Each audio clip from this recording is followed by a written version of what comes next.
The ballroom burned like a funeral pyre. Crystal chandeliers melted into dripping gold. The scent of smoke drowned out the roses that had once perfumed the night. Screams echoed beyond the marble columns, fading into the crackle of fire and falling glass. Countess Eveline D'Artois, the infamous beauty of the capital, stood at the center of it all. Her sapphire gown torn, her jeweled hairpins scattered at her feet. The last of her power had gone up in flames along with the house that had borne her name. So this was how the villainess died. How fitting. Her lungs seized as she stumbled toward the grand mirror, its silver frame warped by heat. For a fleeting moment, she saw herself as the world had always seen her. Eyes too sharp, lips curved in a smirk that never reached them. The woman who had lied, schemed, and ruined lives for her own amusement. Poetic justice, someone whispered as they fled past her. Eveline almost laughed. Yes, poetic indeed. For years she had crushed others to climb higher, only to find herself crushed beneath the weight of her own arrogance. A coughing fit racked her body, and she dropped to her knees. Her gloved hand came away black with soot. Through the haze, she saw a small locket on the floor, the one she had torn from her sister's neck the night of their final argument. Lila. She wondered if her sister would even mourn her. The heat pressed in, searing her skin. Somewhere beyond the flames, she thought she saw him, the man with silver eyes who had once trusted her. Lord Selim Riven, her former fiancé, stood with his sword drawn, expression unreadable. But whether it was truly him or a trick of her dying mind, she couldn't tell. Selim.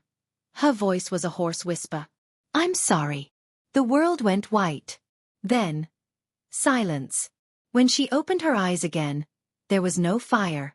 Only the gentle rustle of curtains and the faint chirping of morning birds. A ray of sunlight warmed her cheek. Eveline blinked, staring at the familiar canopy overhead. This was her bedroom. The old one. The one that had been torn down years before the fire. Her heartbeat thundered in her ears. She sat up. The sheets were silk, the room untouched by time. On the vanity, a silver hand mirror reflected a face that made her breath catch. Smooth skin. Untouched eyes. Youth. Her hands trembled as she touched her cheeks, her hair, alive, unscarred, whole. The locket she had lost lay neatly on the nightstand, as if waiting. No, she whispered. This isn't possible. But it was. She remembered this morning. The morning before her first grand appearance at the palace. 5 years before her death. A soft knock broke her thoughts. My lady? Your sister is waiting for breakfast. Her sister. Lila. Eveline's stomach turned. She had not spoken to Lila kindly in years. In her last life, she had humiliated her over a broken teacup before half the household. But if this was truly a second chance. Eveline swallowed, voice trembling. Tell her, I'll be there shortly. As the maid left, Eveline pressed a hand to her heart. The rhythm was strong, alive. I died once for my sins, she whispered. This time, I'll live for forgiveness. She rose, sunlight glinting off the mirror as she passed. The reflection that once smirked back now met her gaze solemnly.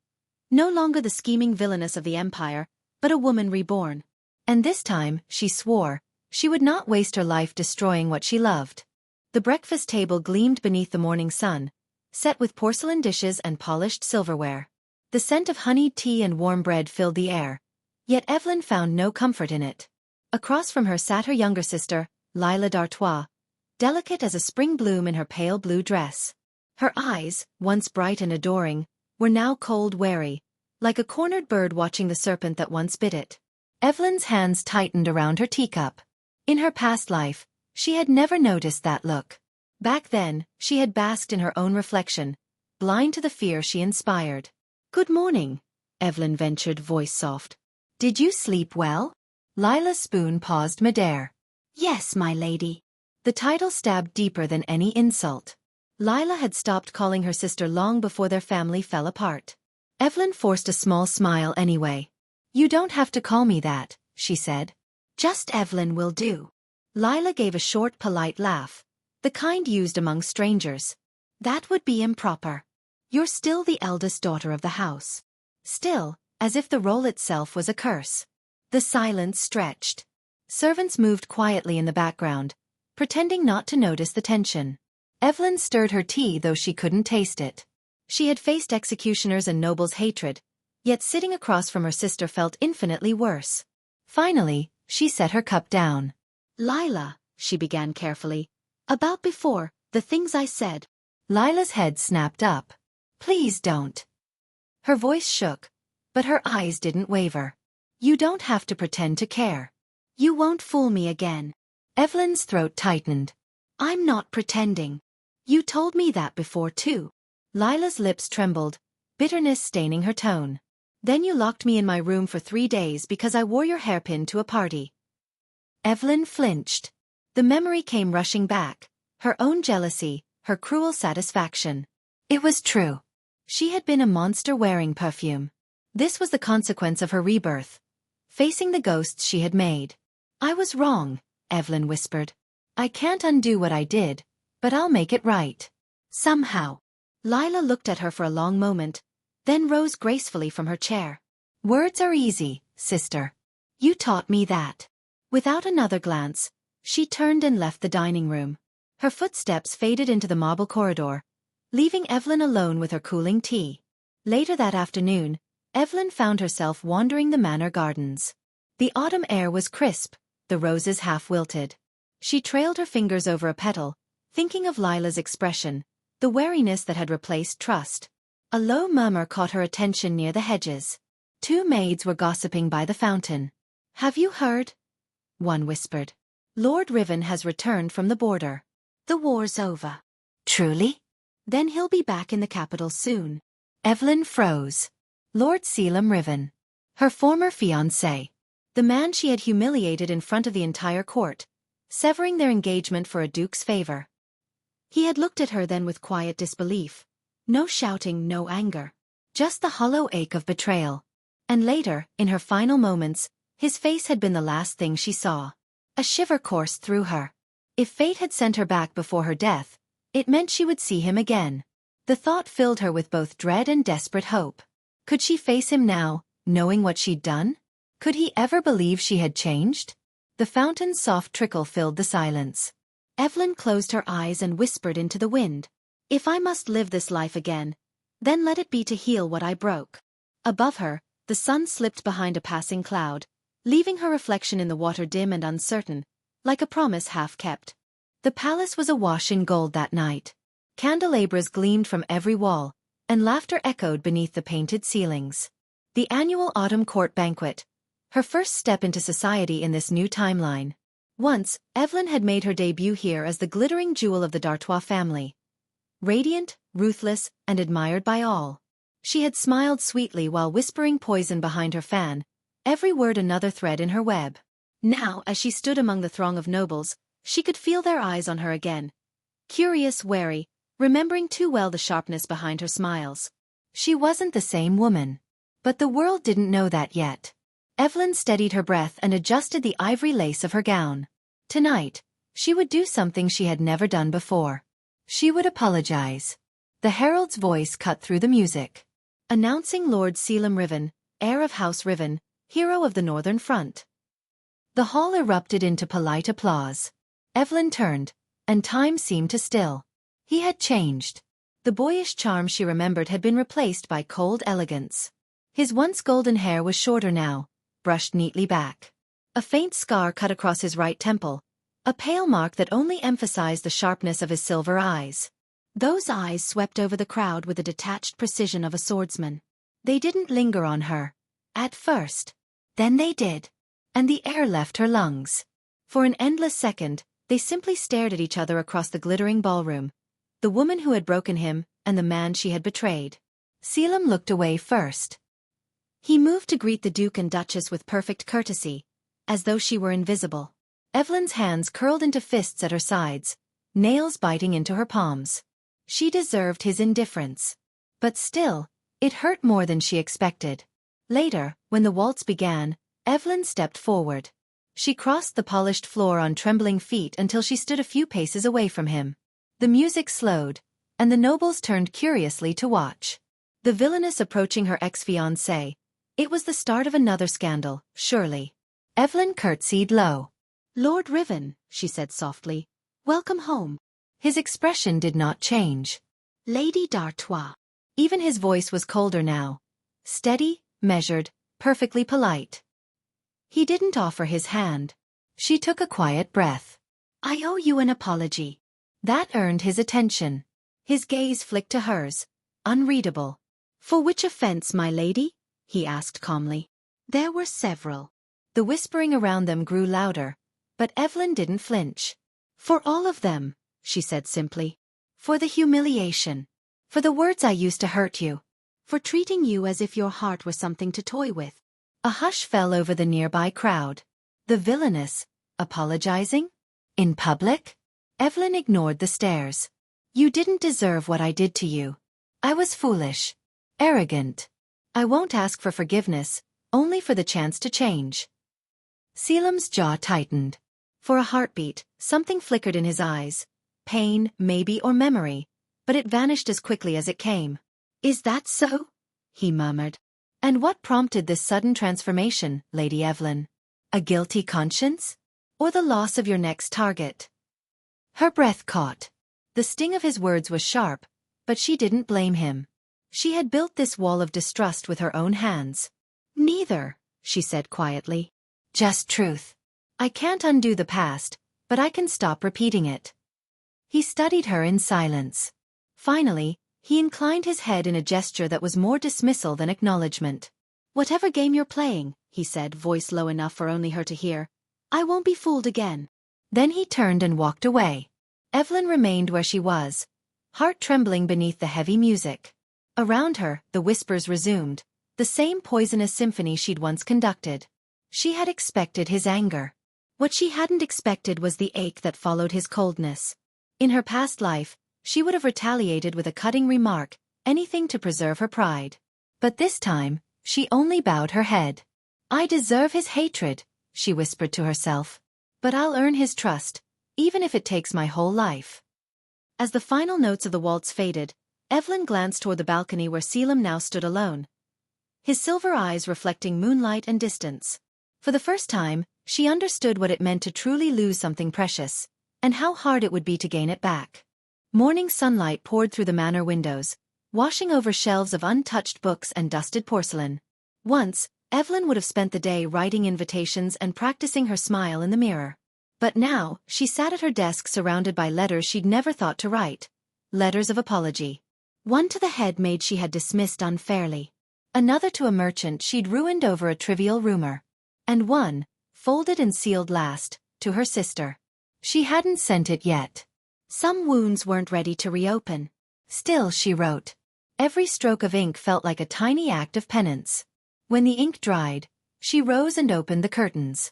Outside, servants hurried through the courtyard, carrying baskets of herbs and linens. The city had been struck by a spreading fever, a mild one, the physicians said, but enough to empty the markets and fill the clinics. Eveline had heard whispers that even Lord Riven's knights were helping distribute supplies to the poor. The image of Selim, sleeves rolled up, his calm authority steady amid panic, stirred something deep in her chest. She closed her eyes and whispered to herself, if he can serve others with strength, then I will serve with sincerity. That afternoon, she rode into the city. The streets smelled of medicine and rain. A healer's tent had been set up in the main square, where lines of coughing citizens waited. As Eveline approached, the murmurs began. That's Lady D'Artois. What's she doing here? Probably pretending to care again. She's dressed too fine for this place. The words were sharp, but Eveline kept her head bowed.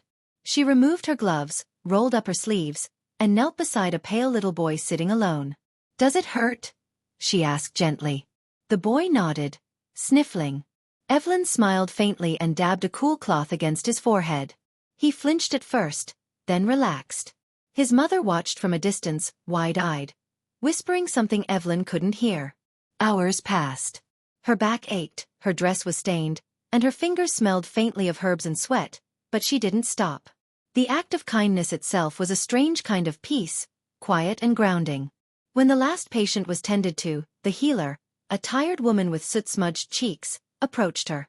I didn't expect a lady of your rank to stay this long, she said softly. Most come for the applause. Eveline smiled wearily. Then perhaps it's best I came with none. By evening, as she stepped out of the tent, A familiar voice cut through the soft rain. "You shouldn't be here." Eveline turned. Selim stood beneath a dark umbrella, cloak damp from the drizzle. His silver eyes took in her disheveled hair, her dirt-smeared gown, and the faint redness of her hands. "Lord Riven," she murmured surprised. "You're helping here too?" "I was," he said, "until I heard rumors of a noblewoman causing a spectacle in the medical tents." She flinched. "That wasn't my intention." "Perhaps not," he said, tone-clipped. "But you have a talent for turning pity into performance." Her throat tightened. "You still think I'm pretending?" "I think," he said, stepping closer, "that people don't change overnight. You may play at virtue now, Lady Eveline, but your eyes still hold the same calculation." She met his gaze steadily. "Then look deeper." For a moment, they stood in silence, rain falling softly between them. Eveline's pulse thundered, but she didn't look away. "I'm not asking you to believe me," she said. "Only to watch. If I'm lying, you'll see it soon enough." Something flickered across his expression, an emotion too fleeting to name. Then he nodded once. "Very well. I'll watch." He turned to go, his footsteps fading into the sound of the rain. Eveline exhaled slowly, her heart trembling not with fear, but with quiet resolve. If he was watching, then she would give him something worth seeing. The next morning, the city newspapers carried a single line buried beneath headlines of trade and politics. Lady Eveline D'Artois seen aiding the sick, personally. No one knew what to make of it. But for the first time in years, her name wasn't followed by contempt. Just curiosity. And for Eveline that was enough. Rain fell in silver threads over the D'Artois estate, soft enough to blur the world beyond the windows. Eveline sat in the study, sleeves rolled up, sorting stacks of handwritten notes and medicinal ledgers. Ink stained the edge of her fingers. Exhaustion traced faint shadows beneath her eyes. She'd spent the last week organizing shipments of herbs, flour, and bandages for the fever wards, paying for most of it from her own dowry. It wasn't a grand act of penance, just quiet, constant work. Still, she could feel the eyes of her household watching her. Some were curious. Others, suspicious. But no one dared question her directly. No one except him. That afternoon, a messenger arrived. A letter sealed with the sigil of House Riven. "Lord Selim Riven will call upon you this evening to discuss distribution routes for the Northern District." Eveline read the words twice. Her pulse quickened. He was coming here? Of his own will? The maids fussed to prepare the parlor, but she waved them off. She didn't want finery, not tonight. She wanted honesty, bare and simple. As twilight deepened, she waited by the window, listening for hoofbeats. When the knock finally came, her heart stumbled. He stood at the door, rainwater clinging to his cloak, his expression unreadable as always. "Lady D'Artois," he greeted with a short bow. "Lord Riven," she replied, dipping her head. "Please come in. You're drenched." He stepped inside, scanning the modest warmth of the parlor. No jewels, no ostentatious drapery. Just books, a fire, and a pot of tea. Eveline poured for him, her hand steady despite the racing of her heart. "You came about the supply routes?" "I did," he said, taking the offered cup. "Your initiative in organizing them surprised the council. They think you're trying to gain political favor." "And you?" she asked softly. He studied her face, the faint smudge of ink still visible on her wrist. "I think you're difficult to read." She smiled faintly. "That's fair." They spread the maps across the table. For a while, conversation stayed practical. Roads, resources, manpower. But somewhere between the notes and the silence, Selim's guarded mask began to falter. When Eveline leaned over to mark a route, the sleeve of her gown brushed his hand. He stilled, eyes flicking up to hers. For one fragile moment, the air between them seemed to hum. Then, his gaze caught on the thin red line across her palm. A shallow cut, still healing. "You're injured," he said quietly. Eveline blinked, following his gaze. "Oh, it's nothing." A child dropped a glass vial at the tents. "I didn't notice until later." "You should have," he murmured, taking her hand before she could pull away. His fingers were calloused and warm against her chilled skin. He examined the wound with a soldier's precision, then, without a word, took a cloth from his cloak and wrapped it gently around her palm. Eveline stared at him, heart pounding. You didn't have to. It was careless of you, he interrupted, though his tone had softened. Don't let others see you bleed, Lady Eveline. They'll use it against you. She smiled sadly. Let them. If my blood can mend what I broke, I'll give it freely. For the first time since his return, he looked genuinely startled. Then, something in his expression cracked. The faintest trace of sorrow crossed his face, quickly hidden. You're not the woman I remember, he said. No, Eveline whispered, her throat tight. That's because the woman you remember died. Silence. Only the rain, whispering against the glass. Selim released her hand slowly. His eyes lingered on her face for a moment longer than propriety allowed. I'll see to the rest of the distribution, he said, standing. You've done well. And then he was gone, his footsteps fading down the hall. When the door closed, Eveline pressed her bandaged hand to her heart. He still didn't trust her. But for the first time he'd looked at her, not with contempt, but with uncertainty. And that, she realized, was the first crack in his walls. Outside, the rain eased into a soft drizzle. Selim paused by his horse, glancing back at the manor. Through the window, he could see her silhouette still at the table, candlelight outlining her bowed head. He didn't understand her anymore, and perhaps that frightened him most. You said she died, he murmured to himself. Then who are you now, Eveline D'Artois? The question lingered as he mounted his horse and rode into the mist. Winter crept into the capital quietly, dusting rooftops with silver. Inside the D'Artois manor, firelight painted the halls gold, but warmth no longer reached every room. For a time, things had felt lighter. The servants no longer flinched at Eveline's steps. Shopkeepers met her eyes when she visited the market. Even the nobles, cautious though they were, had begun to greet her without the usual edge of mockery. But peace, she had learned, is a fragile thing, especially when envy hides behind familiar smiles. Lila had been watching. At first she'd ignore her sister's new gentleness, calling it a phase. Yet the world seemed to forget what Eveline had done while praising her sudden virtue. Every compliment felt like an insult against Lila's quiet years of obedience. Then came the whisper in the garden. Lady Lila, you're wasted in your sister's shadow. She's playing the saint again, and everyone's falling for it. But there are ways to show her true nature. The speaker was Lady Maurice Vane, the same noblewoman who had once courted Eveline's favor. Elegant, smiling, poison wrapped in silk. Lila hesitated, torn between resentment and guilt. But when Maurice pressed a folded note into her palm, a plan to expose Eveline's supposed deceit, Lila's anger drowned out her doubt.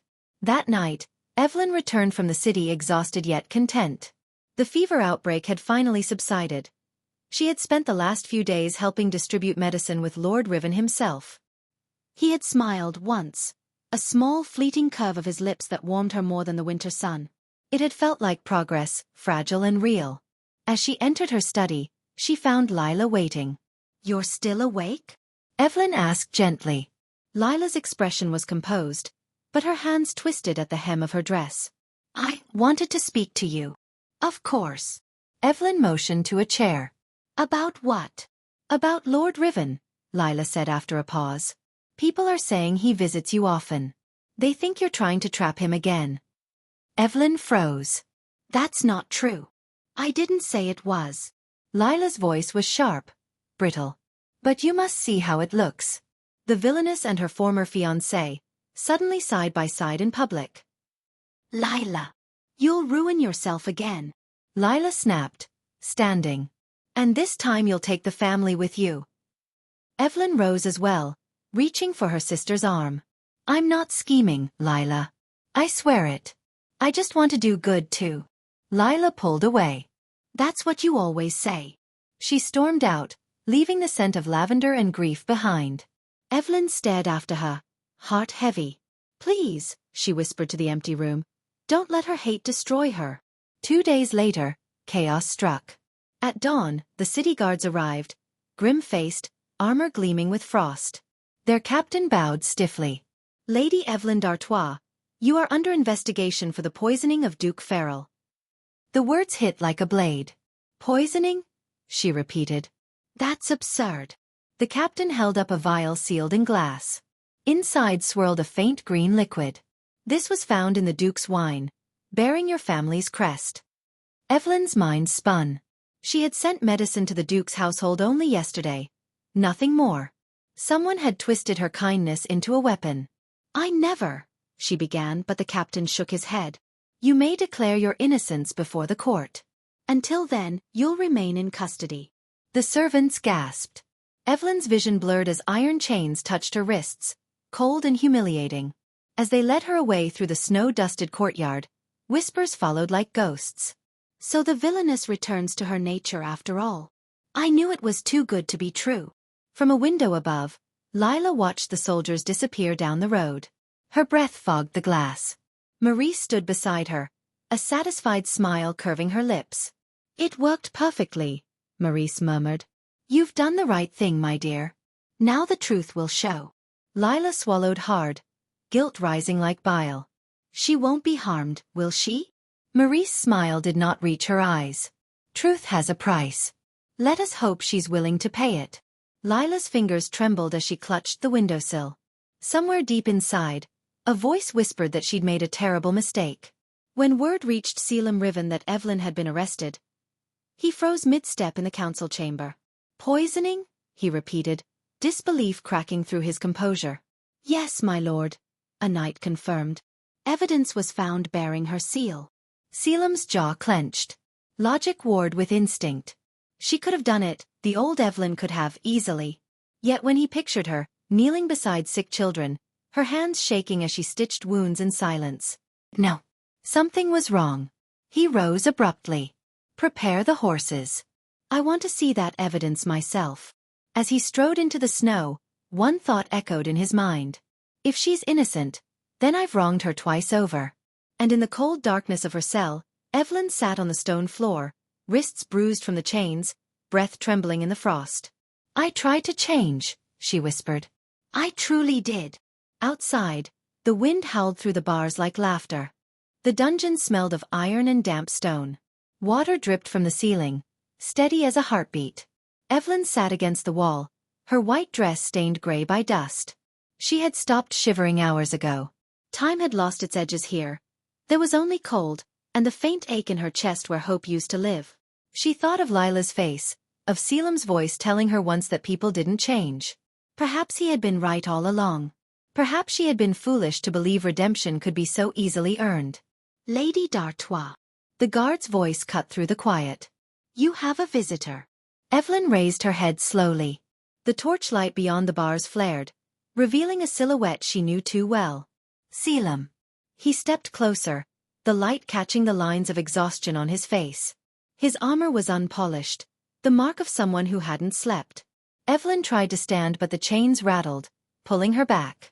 Why are you here? She asked hoarsely. To see the truth, he said. He crouched near the bars, eyes searching hers. Did you do it? Eveline's throat tightened. Would you believe me if I said no? For a moment. Silence. Then, I don't know. The words hurt, but they were honest. She bowed her head. Then I have nothing more to offer you but honesty. I didn't poison anyone, Selim. I would never harm anyone again. Her voice cracked. I've been trying to make things right, but maybe I was never meant to be forgiven. He watched her trembling hands, the dull bruises on her wrists, the hollow sadness in her eyes. Something inside him twisted painfully. I wanted to believe that, he murmured. And I still might. Later that night, Selim walked the halls of the Duke's mansion. The Duke, pale but recovering, lay in his bed while servants whispered in fear. The vial of poison sat on the table beside him. Selim uncorked it and sniffed. A faint scent of lavender and bitter herbs. Familiar. Too familiar. He turned sharply to the attending physician. This isn't poison. It's a diluted tonic for fever, one used in the lower wards. The doctor blinked. Then why? Because someone wanted it to look like poison, Selim finished, grim realization dawning.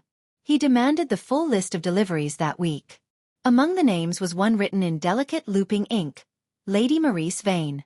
By dawn, snow swept across the city. The court convened quickly, nobles gathering to witness the downfall of the disgraced countess. Eveline stood before them, wrists bound, eyes steady. She didn't plead. She didn't cry. The judge lifted the decree to speak, but the doors burst open. Selim strode in, cloak dusted with snow, papers in hand. "Hold your sentence," he commanded. He threw the documents onto the floor before the dais. Evidence of falsified orders, counterfeit seals, and a witness confession from Lady Maurice Vane herself. "The accused is innocent." Gasps filled the hall. The judge scanned the papers, then turned to Eveline, voice faltering. "Lady D'Artois, these charges are withdrawn. You are free." The chains fell away with a dull clang. Eveline swayed, her knees weak. Before she could fall, strong hands caught her. Selim's. Outside, snow drifted through the courtyard like ash. Eveline leaned against him, dizzy from relief and fatigue. "I told you," she whispered, voice trembling. "I'm not that woman anymore." Selim's grip tightened around her shoulders. "No," he said quietly, a rare gentleness softening his tone. "You never were. You just forgot who you could be." She looked up, tears blurring her vision. "Why did you come for me?" "Because," he said almost to himself, "losing you twice would have been unforgivable." The snow fell thicker, cloaking the ruined footprints of the guards who had led her away. For the first time in 2 lives, Eveline let herself lean into him, feeling the weight of years lift like mist. That night, Selim personally escorted her home. The manor was silent when they arrived. Lila waited at the door, pale and trembling. Eveline stopped at the threshold. "Lila." Her sister's eyes filled with tears. "I didn't mean, Maurice said it would only," she broke off, sobs shaking her shoulders. "I'm sorry, sister. "I was jealous and blind." Eveline's heart ached, but her voice was soft. "Then open your eyes with me now. We still have time." Lila clung to her, crying into her sleeve. For a long moment, there was nothing but forgiveness and the muffled sound of snow outside. Selim watched from a distance, the faintest smile touching his lips. For the first time, he saw not the villainess of rumor, but the woman she'd become, fragile, flawed, and human. That night, the walls finally broke. And in the silence after the storm, Eveline realized that redemption wasn't given. It was lived, one breath, one act, one heart at a time. Spring returned as if winter had never existed. The city thawed, the river ran clear again, and the gardens of the D'Artois estate filled with the pale violet of wisteria. Their perfume drifted through open windows, sweet and heavy with promise. Eveline walked the path slowly, her fingertips brushing new petals. The sunlight felt different now. Warmer, honest. She still carried the marks of her imprisonment, small scars along her wrists, but she no longer hid them. They reminded her that a life rebuilt by truth did not need to be flawless to be whole. From behind her came a voice she could recognize even through the hush of wind. "You've been difficult to find, Lady Eveline." She turned. Selim stood beneath the arbor, dressed not in armor but in a simple linen coat, sword left behind for once. He looked less like a hero and more like a man who had finally learned to rest. "I thought you preferred the battlefield," she said softly. "I've had enough of wars," he answered, stepping closer. "Besides, I lost everyone that mattered when I fought you instead of for you." A smile touched her lips. "You don't owe me poetry, my lord." "I don't," he said. "But I owe you honesty." He reached into his coat and produced a small box. Inside lay the locket she had once thrown away, the one she had ripped from Lila's neck years ago. Its hinge had been repaired, the metal polished clean. "I found it in the ashes of your old manor," he said. It seemed wrong that something so small could survive when so much else was lost. Eveline traced the smooth edge with trembling fingers. Perhaps it waited for the right life to be worn again. Their eyes met. No fear, no anger, only the quiet knowledge of everything they had endured. He took her hand, rough palm against her delicate one. "You once said you'd win hearts without breaking any," he murmured. "You've won mine." The words were simple, but they struck deeper than any grand declaration. She laughed softly, tears glimmering. "Then let us both try not to break it." Later that afternoon, they walked together through the garden. Lila joined them, a wreath of blossoms in her arms. She placed it in Eveline's hands, smiling shyly. "For you," she said. "Wisteria. It means long-awaited happiness." Eveline drew her sister into an embrace, holding her close. "Then let's make it last this time." The three of them lingered beneath the hanging flowers as the sun slipped low. The air shimmered gold. The petals swayed like tiny lanterns. Eveline closed her eyes and breathed. In her first life, she had chased admiration and found ruin. In this one, she had sought forgiveness and found love. When the season turned again, rumors spread through the capital. They said the once villainous countess now ran free clinics for orphans. They said Lord Riven visited often, carrying crates of medicine instead of swords. And they said that if you passed the D'Artois gardens at dusk, you could sometimes see two figures beneath the wisteria, laughing softly, as if the world itself had forgiven them. And perhaps it had. Thank you so much for listening. If you enjoyed this story, don't forget to like, comment, and subscribe for more original novel stories. And stay tuned, our next story is coming soon.